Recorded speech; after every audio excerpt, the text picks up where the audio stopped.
Chapter 9. Cord stood in the shadows cast by the pale crescent moon and watched the guards go by. 12 of them, looking alert and well trained. Magnus's tall tower lay on the other side of the street.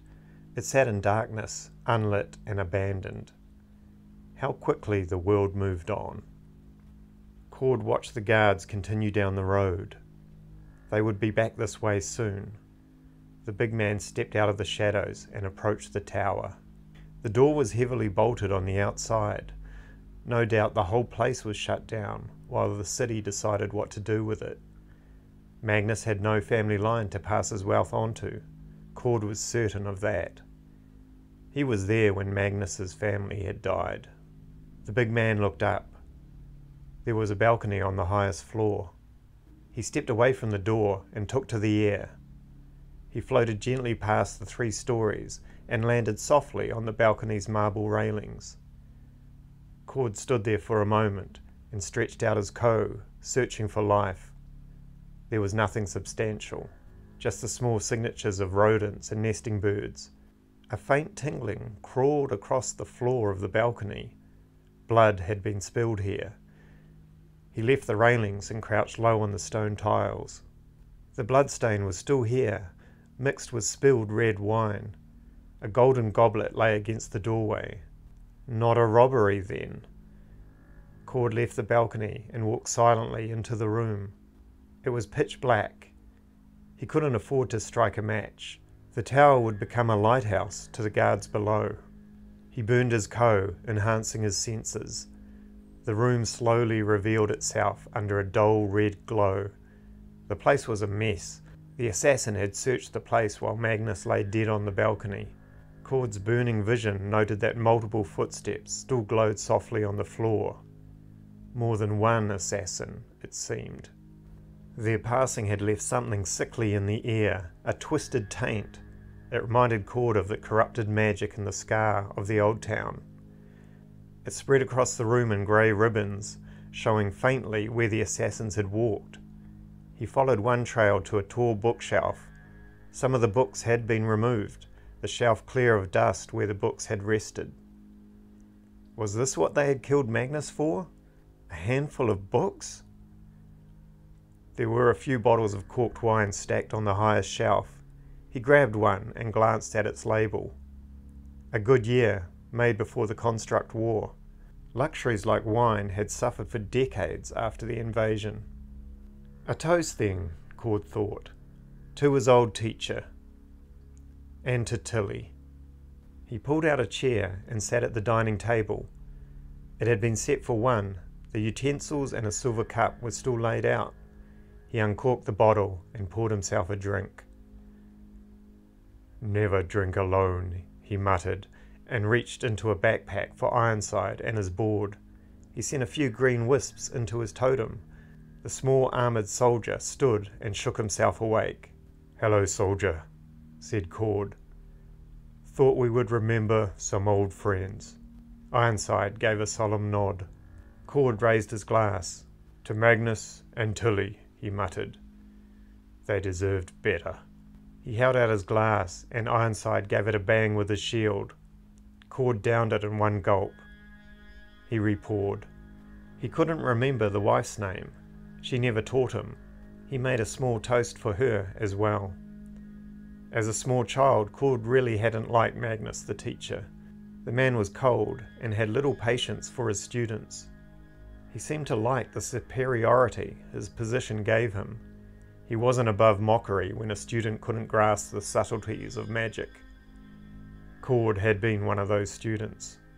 Already big for his age, Cord was far more interested in the physical activities that the school had offered, the weapons training, the athletics, and the sport.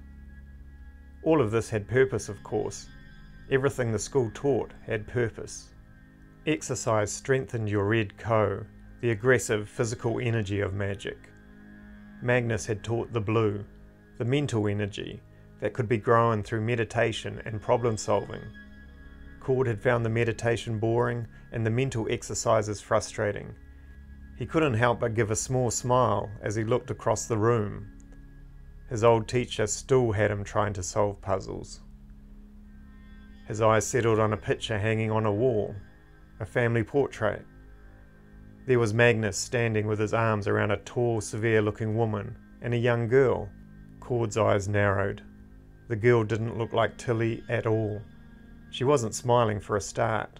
Tilly was always smiling, acting the fool, trying to make Cord laugh.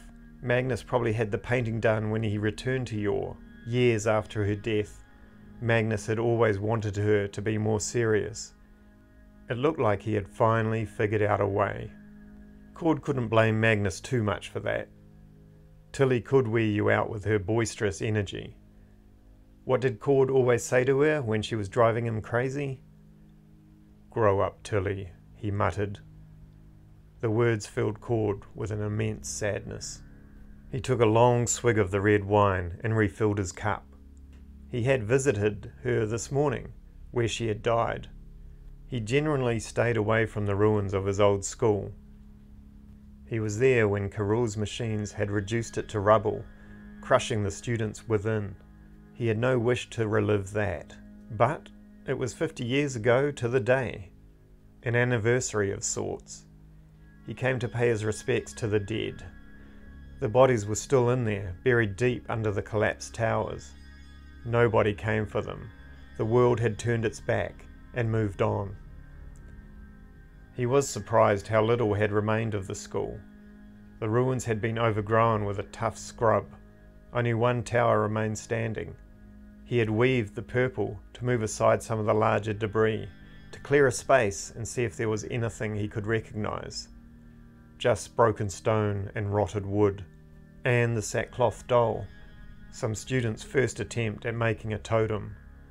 He felt a little bit bad about giving it to the Udai boy. He would never win a match with it. Something bothered him about the doll, something he couldn't quite put a finger on. He put it out of his mind. There were more important things to think about. He drained the cup again and reached for the bottle. He froze. A small hooded totem stood beside the wine. A smoke-like shadow floated around it, making it shimmer in the darkness. Two blackened blades hung across its ragged back. Cord knew this totem, and a stab of fear went through him. Ironside moved between them, his spear out, his shield locked. Cord stood, and in one smooth motion his sword was out as he scanned the darkness. His koe stretched out. Nothing. Put that away, big fella. You don't want to get yourself dead, eh? The voice came from above. Cord looked up. A shadow of a man crouched in the rafters. Even with his red sight, Cord could not make him out, but he knew who this was. "Emofa," said Cord. "You did this." The shadow man stepped off the rafters and landed softly on the table. There wasn't a sound. "Nah, not me, cuz. I just got here. I snuck in while you were toasting to your invisible ghost friends." Cord grimaced. He hadn't heard or felt a thing. The blackness surrounding the shadow man drifted away like smoke, leaving behind a short, bearded man. He only came up to Cord's chest, but he seemed bigger than him. He had a beast-like frame that radiated raw physicality. He crouched like a great ape, resting on the knuckles of his huge hands. It was said Emofa was the last survivor of a long-forgotten race. It was said he was immortal. Cord lowered his sword. If Emofa wanted him dead, it would have happened already. "So, why are you here?" he asked. "Probably the same reason as you, I reckon. Trying to figure out who put Magnus down, eh?" Cord frowned. "And why would that concern you?" Me and Magnus go way back, bro. Don't want to brag or anything, but him and me and Kodan, us fellas saved the world a while back." Cord spent a few moments unravelling that statement. An eyebrow shot up. "You were with Kodan when he stopped the Construct army?" "Yeah, bro. Not that we get any credit or anything." "Yes, none of the old books mention you being there at all," said Cord suspiciously. "That's 'cause I'm very sneaky, mate. They don't call me the Ginger Shadow for nothing." "I have not heard anyone call you that." Yeah, I know, I'm trying to bring it in, so feel free to spread it around, eh?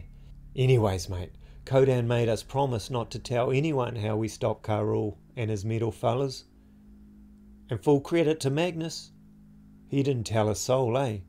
Me, I probably would have blabbed for a beer, but you lot never talked to me anyways. Cord leaned forward. So you'll tell me how you did it? Yeah, nah, maybe. You do something for me first, eh? And then we'll see. Cord's eyes narrowed in frustration. This man knew Kodan, knew how he stopped the Metal Army, probably knew where the High Mage disappeared to and where the lost 6 tiles were hidden. The answers to Cord's life work sat just a few feet across from him, and this strange squat man was using it as bait. Cord's grip tightened on his sword. Emofa chuckled. Ah, don't be dumb, bro. That part's only gonna get you dead. Look, it's a pretty simple ask. Just when you find the fellas that did this, you let me know, and I'll sort it out, eh? Cord relaxed his grip. And then you'll tell me everything. Course, bro. We'll both be scratching each other's backs, eh? Like a sort of big, aggressive man hug.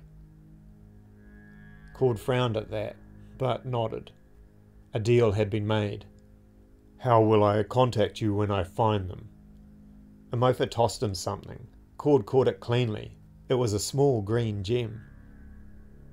You know what this is, Cord? Cord nodded. A calling stone. You find these fellas, and then you use it. And then I come, and I'll get really messy. Emofa's face softened. Look, me and Magnus weren't bros or anything, but we had each other's backs once. So I'm going to revenge him really good, eh?